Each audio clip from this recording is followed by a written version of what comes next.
Have you ever met someone brilliant but unbearably arrogant? Or maybe you felt your own intelligence slowly pulling you away from humility? Welcome back to the channel. I'm honored to have you with us today as we explore a paradox that challenges many on the spiritual path. Why is it that the more talented you are, the more you need humility? Why does true spiritual depth demand that brilliance bow to silence and wisdom submit to the simplest truths?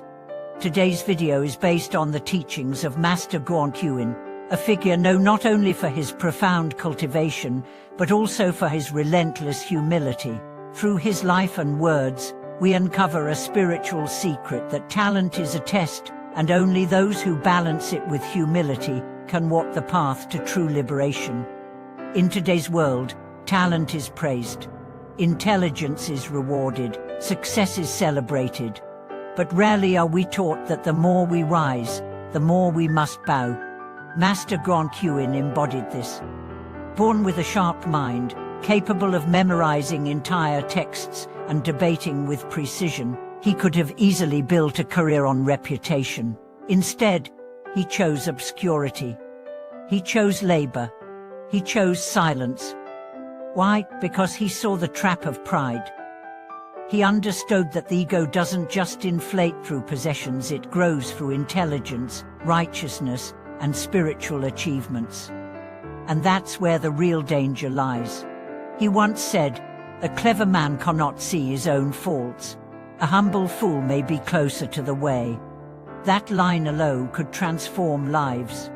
Let's explore a story from his life that illustrates this teaching. There was a monk in the same monastery who often argued about doctrine. He could quote scriptures, win debates, and silence others with logic, but his heart was restless. He struggled in meditation. He burned with subtle pride. Master Guangqin never corrected him directly.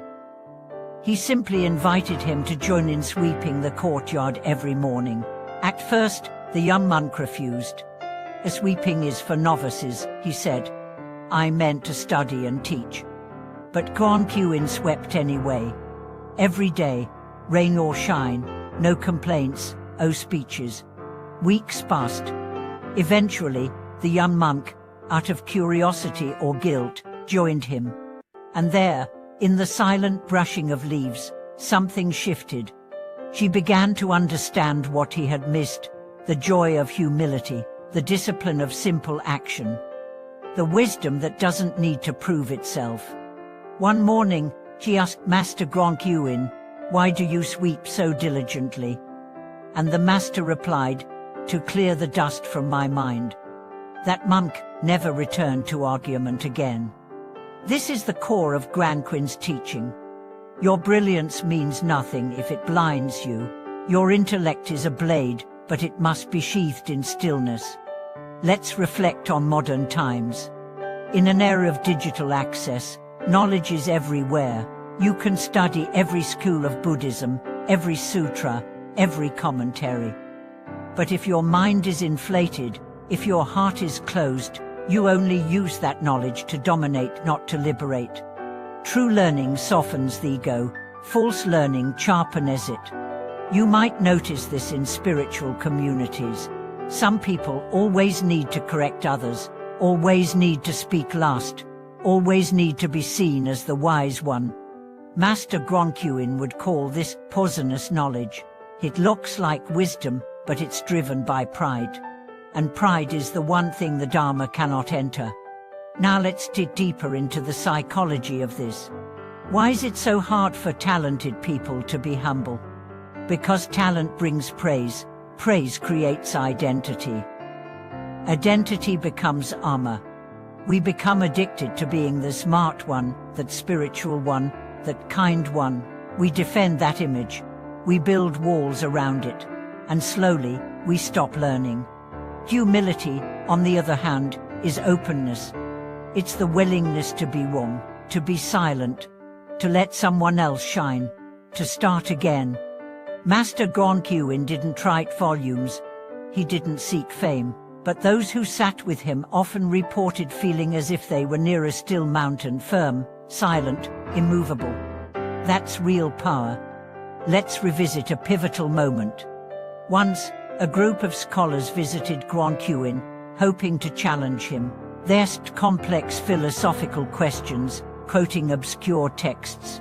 He listened, he nodded, and then he said, "I don't know the answer, but I know how to sit still." They left in silence, because in that moment, his presence outweighed their knowledge. This is what we forget. The deepest truths cannot be debated. They must be lived.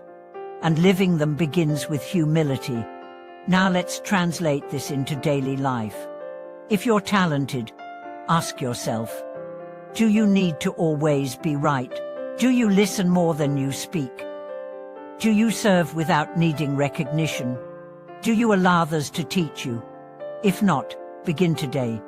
Start with small steps. Make your bed with mindfulness. Greet others with sincerity. Sweep the floor without pride. These are not trivial acts. They are doorways. The more ordinary you become, the more extraordinary your heart becomes. In the end, Master Guangqin taught that enlightenment is not a reward for intelligence. It is the flowering of a heart that has nothing to prove. So if you're gifted, don't apologize, but don't cling to it either. Use your mind, but guard your heart. Study deeply, but bow more deeply. And remember, the tallest tree bows the lowest, the full vessel spills the least. When you walk the path in humility, your presence becomes a blessing, not because you know more, but because you are more empty, more silent, more open. Thank you for watching this video. If this message touched you, please subscribe, comment with your reflections, and share this teaching with others who carry both brilliance and burdens. Until next time, may your wisdom be quiet, and your heart be still.